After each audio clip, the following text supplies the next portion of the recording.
자, 이제 두 번째 시간입니다. 저번에 198페이지에 납부기한의 법정 납기하고 규정 납기를 했고요. 그 다음에 납부기한의 연장. 납부기한의 연장입니다. 연장. 연장이라는 건 뭔가 이제 좀 뒤로 밀어주는 거죠. 국어적인 의미가요. 보면은 이제 A, 동그라미 A, 신청 연장. 뭐냐면은 천재지변 등의 사유가 있을 때 신고나 납부 징수를 정해서 정해진 기간까지는 할 수 없을 때는 연장할 수가 있다. 이게 뭐냐면은 요즘 코로나가 심하잖아요. 그래서 이제 원래는 이제 5월 소득세 같은 경우에는 5월 31일까지, 일반적인 경우에는 5월 30일까지 신고 및 납부를 했어야 했었어요. 신고와 납부가 다 됐어야 했었는데 올해 19년 귀속분은 어떻게 했냐면 국가에서 신고는 5월 30일까지 하세요. 대신 납부는 8월 30일까지 해주세요. 하고 납부기한을 연장을 했어요. 왜? 코로나가 천재지변에 준하는 상황이라고 판단을 한 거죠. 그럴 때 이렇게 연장이 되기도 합니다. 그래서 책으로 가시면 맨 마지막에 두 번째 줄, 납부기한 만료일 10일 전에 한 납부기한 연장 신청에 대해서 10일 이내에 승인 여부를 통지하지 않을 때는 10일이 되는 때에 승인한 것으로 본다. 뭔가 이제 납부기한을 연장하겠다. 이번에 뭐 코로나 말고 하여튼 어떤 천재지변이나 국기법에 나열이 돼 있으면 10가지 정도가 나열이 돼 있는데 그게 준하는 사유가 발생을 해서 관할 세무서장한테 납부의 기한을 좀 연장을 해주세요 라고 신청을 했는데도 불구하고 답변해야 되는 기한까지 세무서에서 어떤 연락이 없다 라고 하면 가만히 있다 라고 하면은 납부 연장에 대해서 승인한 것으로 봅니다. 왜? 제가 늘 말씀드렸지만 이건지 저건지 잘 모르겠다, 애매모하다 그러면은 무조건 납세자한테 유리하게 해석을 합니다. 그래서 세무서에서 어떤 정확한 납세 기한을 연장해 준다, 안 해준다 정확한 의사표시가 없을 때는 이건지 저건지 모르잖아요. 그럼 납세자한테 유리한 쪽 납세 연장이 된 걸로 받아들여지는 겁니다. 이해되시죠? 이렇게 보시면 되고, 그 다음에 199페이지 B, 동그라미 B로 가면 고지서 송달 지연으로 인한 연장. 여기 보시면 좀 읽어보면 처음 나오니까 납세 고지서, 통지서, 독촉장 등등을 송달한 경우에 다음 각호 다음 각호에 어느 하나에 해당하는 경우에는 도달한 날로부터 14일이 지난 날을 납부기한이라고 한다. 이게 무슨 말이냐면 첫 번째 점, 예를 들어서 이제 만약 6월 10일이라고 가정을 하면 6월 10일 날까지 납부를 하세요 라고 하면, 그러니까 지정 납부를 하게 되면 아까 여기 왼쪽 페이지에 지정 납기를 6월 10일 날라고 해갖고 세무서에 이렇게 편지문을 보냈어요. 근데 납세자가 받아본 게 언제? 6월 5일이에요. 예를 들어서. 그럼 너무 당황스럽고 놀랍잖아요.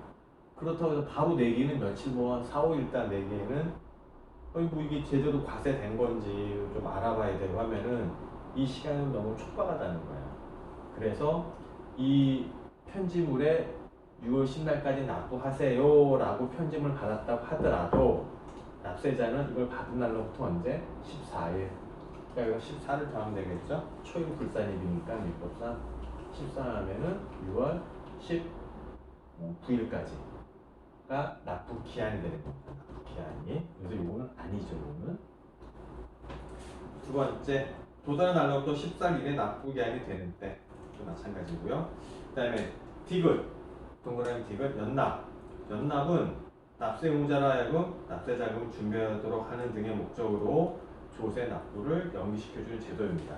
여기에는 동그라미 A, B가 있는데요.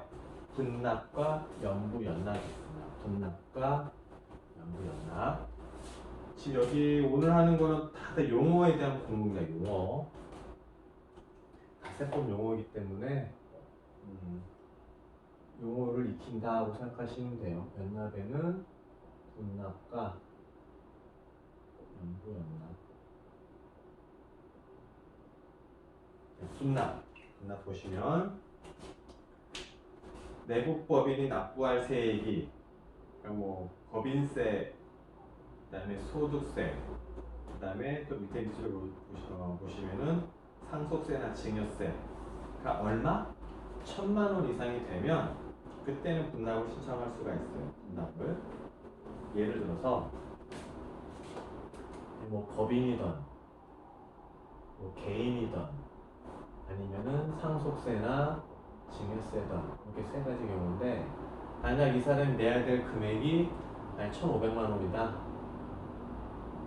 그럼 분납을 어떻게 하냐면 만약 언제까지 내야 된다면 법인세는 뭐 3월 30일까지 내야 된다. 그러면은 3월 31일까지 해서 일단 1,000만 원을 내요. 그죠? 그리고 중소기업이면은 2달 분납할 수 있고 중소기업이 아니면 한 달이고요. 중소기업이라고 가정을 한다면 나머지는 500만 원 그때 내는 거예요. 500만 원은 이해되세요? 그러면 이 사람이 1,500만 원이 아니고 만약에 3,000만 원이다. 그때는 어떻게 되냐면은 3월 31일까지 요거의 반 1,500 그다음에 5월달까지는 1,500 이렇게 계산이 돼요. 이렇게 세목은 법인세, 그다음에 소득세, 개인소득세, 그다음에 상속세, 증여세입니다. 그다음에 동그라미 B 연부 연납 상속세 또는 증여세액이 2천만 원을 초과할 때, 2천만 원을 초과할 때, 밑에 보면은 담보를 제공을 하고 정부의 허가를, 관할 세무서장의 허가를 받은 경우에는 연부연납을 할 수 있다. 그렇게 되어 있습니다. 연부연납이라는 게 뭐냐면 예를 들어서 이제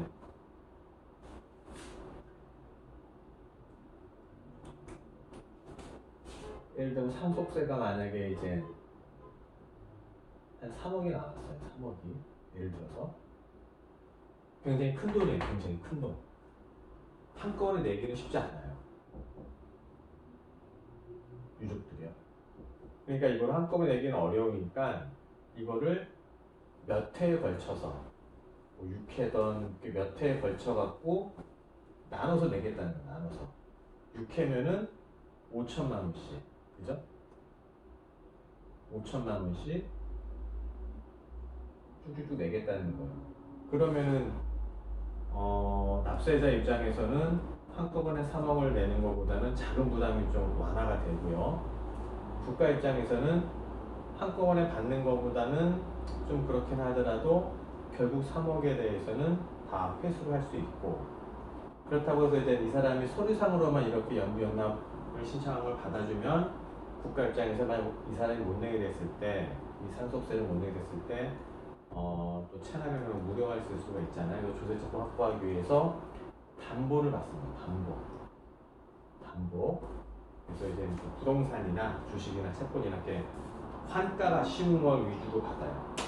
담보를 받으면 국가 입장에서는 좀 기다려주는 대신 담보를 제공받았기 때문에 현금은 뭐 110%, 뭐 나머지 뭐 120% 이상 되는 거를 받게 돼요.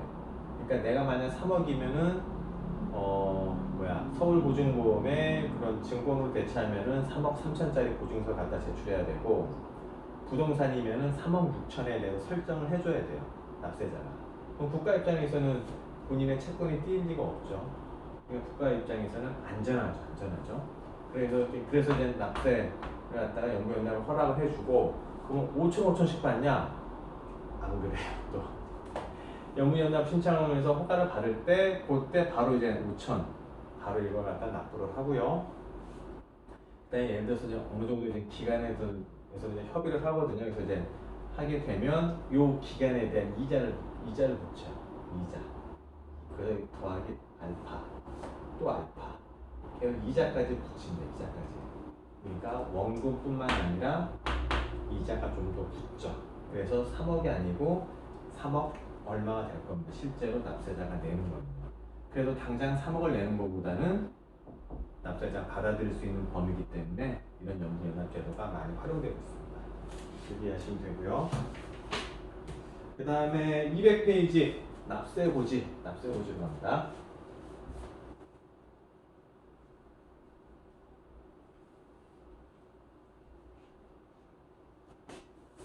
자, 납세고지의 의의 첫 번째 줄. 국가의 과세권 행사에 의하여 확정된 조세채권의 내용을 납세자에게 통지함과 아울러 확정된 세액의 납부를 요구하는 행위로서 행정처분을 말한다. 행정처분이라는 말이 나오는데요. 앞에만은 쭉 되는데 이제 행정처분. 한자로 쓰면 이거긴 한데 처분.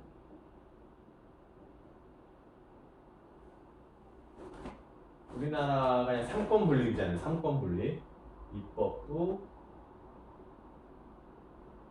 사법부, 행정부 이렇게 돼 있잖아요. 상권 분립의 원칙. 이거는 들어보셨죠? 이거는 아실 거라고 제가 생각을 하고. 근데 국세청, 세무서는 이 셋 중에 어느 소속이죠? 번지가 어디죠? 번지가 이쪽이 있죠. 행정부 소속이다. 그죠? 행정부 소속이다 보니까 여기 이제 여러 가지 뭐 기재부도 있고 국세청도 있고 뭐 조달청도 있고 많이 있어요. 부서들이. 외무부도 있고 이렇게 쭉 있는 거고요. 그 중에 이제 이쪽에 이제 국세청이 있는 거고. 그래서 국세청에서 뭔가 이제 뭘 하세요. 우편물을 보내거나 뭔가 의사 표시를 하게 되면 그 모든 행위를 갖다가 처분이라고 합니다. 처분. 행정법 용어긴 한데 처분이라고 해요. 처분이라고 그러고요. 행정부에서 했기 때문에 앞에다가 행정처분이라고 이렇게 수식을 하나 붙이는 거예요. 그래서 행정처분이라고는 말도 하고요. 일반적으로 그냥 처분이라고 말을 많이 해요. 처분. 그래서 조세 처분, 행정처분, 그냥 처분이라고 말을 많이 써요. 처분. 그래서 여기 200페이지에 납세고지 보면은 의의의 두 번째 줄 행정처분을 말한다. 처분입니다. 처분. 굉장히 중요한 용어입니다. 처분이라는 말이. 그 다음에 동그라미 2번 납세고지서 세무상 또는 위탁 징수받은 시장분수가 본래 납세의무자 또는 주된 납세의무자에게 발부해야 된다. 납세고지서에는 국세 과세 기간, 세액, 세목, 산출 근거, 납부 기한, 납부 장소를 기재해야 된다. 이거는 국가가 조세를 징수할 때는 조세 법률주의라고 했잖아요. 구체적으로 명시돼야 돼요. 구체적으로. 그래서 국세징수법 9조에 이렇게 설명이 되어 있습니다. 어떻게 해서 보내라. 이렇게. 그럼 이 납세고지 효력은 어떻게 되느냐? 보시면 기록이 그것이 나왔고요. 첫 번째 줄. 납세고지에 의해서 납세자에게는 기한 내 조세 채무를 현실적으로 이행할 의무가 발생하며 이를 불이행을 하게 되면 체납이 된다. 그리고 또 징세관서는 납세자가 납부하는 조세를 확정적으로 수령할 권능이 생긴다. 권능, 이 민법 용어긴 한데요. 권능, 권한, 권리 다 다른 말입니다. 다른 말. 네, 그것까지 제가 얘기하면 너무 어려워지니까 이거 그냥 넘어가도록 하겠습니다. 이 용어는요. 궁금하신 분은 꼭 찾아보시고요. 수령할 권능이 생긴다. 권능. 그 다음에 니은 체납 처분의 전제 조건을 충족시킨다. 즉 납세고지는 독촉, 압류의 절차를 취할 수 있는 기본적 전제를 충족시킨다. 그러니까 이제 뭔가 이제 납세고지를 해야지 납세자 A라는 분 납세를 언제까지 해주세요. 그리고 통지를 한단 말이에요. 그 내용을 담아서. 근데 그 납세의무자가 그 기한까지 언제까지 납세를 하라는 통지를 보고서도 이행을 하지 않았다 라고 하면 그 다음 절차인 압류, 강제 징수 절차에 들어갈 수 있다는 거예요. 압류, 공매, 그 다음에 청산, 아까 이렇게 했었잖아요. 강제 징수 절차. 그러니까 여기 납부하지 않고 그 다음에 독촉한 다음에 그 다음에 뭐요? 압류. 그죠? 압류를 하기 위한 강제적 징수 절차가 들어가기 위한 전제 조건이죠. 이렇게 보내는 게. 그 다음에 디귿 국세징수권 소멸시 후 중단 효과가 생긴다. 자, 여기서 또 중요한 용어가 나왔어요. 중요한 용어가 보시면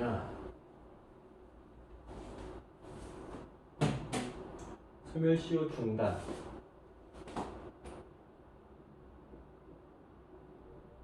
소멸 뭔가 없어지죠. 뭔가가. 그죠?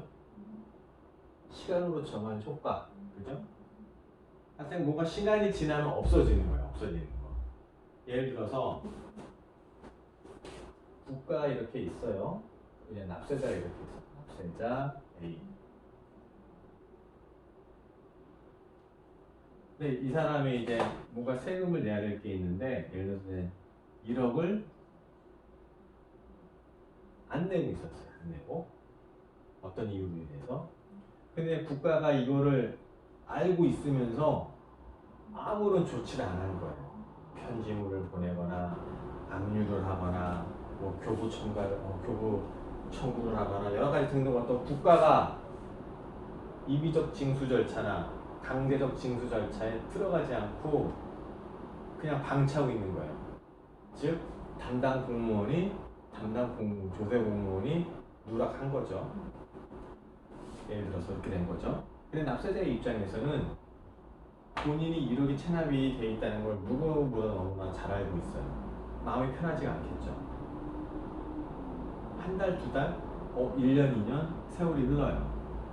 그리고 또 5년이 흐르고 10년이 흘러요. 그럼 납세자 입장에서는 계속 이렇게 불안한 지위에 있어야 될까요? 너무 가혹하잖아요. 국가가 지금 그 담당 공무원이 본인의 업무를 실수해서 아니면 누락시켜서 그걸 갖다가 한자용어 해태라고 해태? 업무 해태로 인해서 본인의 어떤 임의적 징수 절차나 강제적 징수 절차를 밟지 못하고 있는 건데 그에 대한 불안은 납세자가 계속 떨고 있단 말이에요. 그러니까 이 사람의 지위가 굉장히 불안정한 거예요. 만약 이 사람이 사업을 하다가 이제 돈을 이제 벌었어요. 근데 이제 뭐 집을 사고 부동산을 사고 하는데 만약에 이제 갑자기 한참 뒤에 너 1억 안 냈잖아요. 갑자기 압류해버리고 그러면 이 사람 황당하잖아요. 그래서 그런 법적 안정성을 저해할 수 있기 때문에 국가 권력이 해태하는 거에 대해서 일반적으로 5년 동안 어떤 행사도 하지 않으면 국가의 그 조세 징수권은 소멸돼요. 소멸. 그죠? 그래야지 5년 동안 마음고생 했잖아요. 그에 대한 보상한 게 보상. 그죠? 그런데 이게 일반적인 그 민법의 원리인데 또 뭐가 있냐면 시간만 가면 이렇게 되면 납세자한테 유리하게 되는 거잖아요. 그런데 국가가 어떻게 하냐면 편지도 보내고 압류도 하고 편지도 보내고 독촉도 하고 막 그래요. 그렇게 되면은 여기 200페이지 동그라미 디귿에 보면 소멸시효의 뭐 중단이라고 중단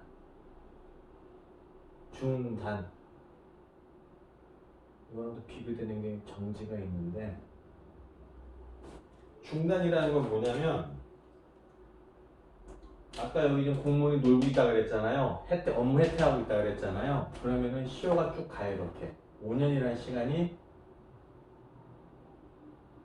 요 종착역을 향해서 쭉 타임이 흘러가고 있어요. 타임이. 그죠? 그런데 여기서 이제 납세 고지를 하는 거죠. 얼마 이렇게 해라. 이렇게 딱 편집으로 보내요. 납세 고지를 하면 이게 무슨 효과냐면은 소멸시효가 중단된다는 거예요. 중단이라는 건 뭐냐면 아마 국어로 생각하시면 돼요. 여기서 딱 끊긴다는 거예요. 끊겨. 이만큼 시효가 시간이 지났지만 납세 고지를 하게 되면은 다시 여기서부터 리셋돼 갖고 5년이 가야 된다. 그 말이에요.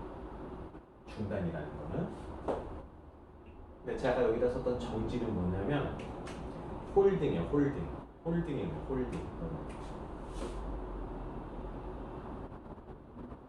홀딩의 의미에서 만약에 이건 좀 다른 얘기긴 하지만 여기 좀 정지 사유가 발생을 하게 되면은 정지 사유가 풀리고 나서 나머지 기간만 시간이 흐르면 5년이 완성되는 거예요. 검은색이 유지가 된다는 거죠. 근데 납세 중단은 여기 소멸시효 중단은 처음부터 리셋된다. 리셋. 그러니까 좀 센 조치죠 이게 납세자 입장에서는요. 이렇게 좀 용어를 좀 잘 보셔야 돼 버렸어요. 소멸시효가 납세 고지에 의해서 중단이 된다. 다시 시작을 합니다. 그죠? 그래서 국가 입장에서 그러면은 채권 관리를 어떻게 하겠어요? 5년이 되면은 그 과세권이 소멸되니까 계속 놀고 있다가 4년째쯤에 보내요. 그죠? 거의 목에 차갖고 보내요. 4년 반쯤. 그래서 그럼 다시 리셋되는 리셋. 그렇게 채권 관리를 해요 보통. 이런 게 또 있다 하는 줄 알아두시고 그 다음에 200페이지 동그라미 4번 제2차 납세 의무자에 대한 납부 고지. 제2차 납세 의무자란 건 뭐냐면은 처음 나오는 것 같은데 이게 법인이 있어요. 법인의 대표이사가 있잖아요.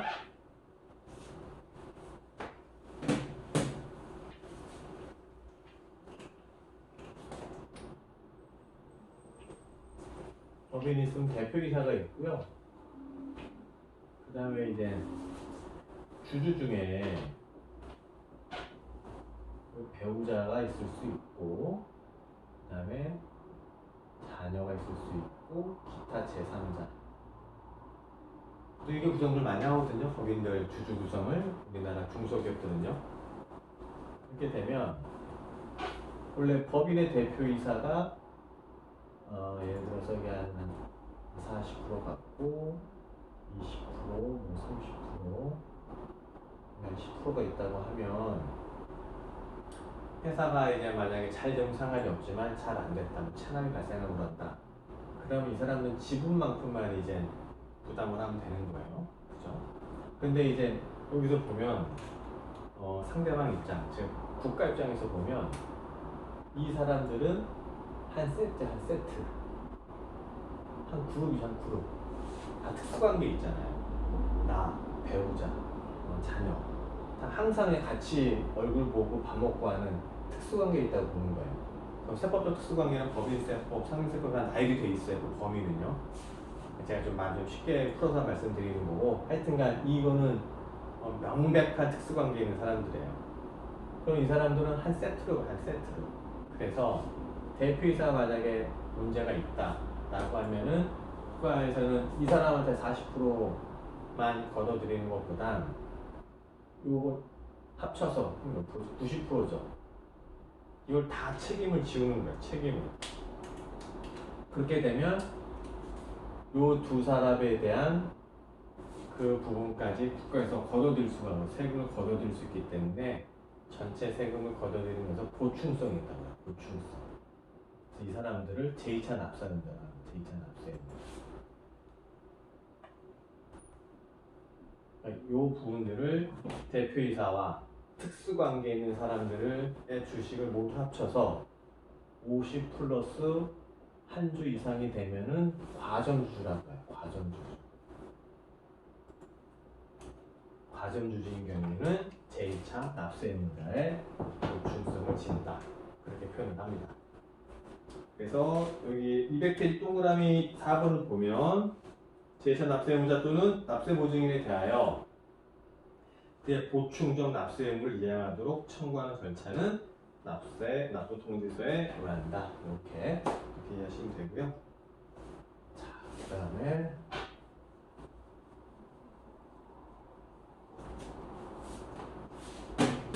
양가로 3번 독촉과 최고. 독촉 동그라미 1번 독촉.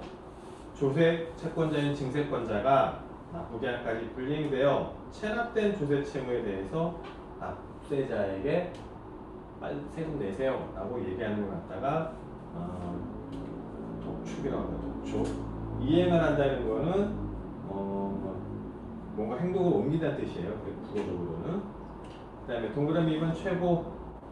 제2차 납세의무자, 납세보증인 등 납부 통지된 조세를 그 기한 내에 완납하지 아니할 때에는 10일 내에 납부 최고세를 발부한다. 이거는 독촉과 법적효과는 똑같다. 독촉과 최고. 그 다음 여기까지는 이제 임의적 징수 절차고요. 이제 201페이지 반가로 2번은 여기서부터는 이제 압류, 공매, 그 다음에 환가, 그리고 그 다음에 청산하는 이쪽은 강제적 징수 절차라고 합니다. 강제적 징수 절차. 보시면 조세가 체납되면 징세 관세는 먼저 독촉을 하고 그 독촉장에 지정된 납부기한까지 조세 납부하지 않게 되면 징세공사는 납세자 재산을 압류하고 환가, 그다음에 배분, 청산한다는 의미입니다. 이런 절차를 취하게 되는데 이런 절차를 강제적 징수 절차라고 합니다. 그러면 여기서 이번 시간 여기까지 하고 또 이어서 다음 시간에 하도록 하겠습니다.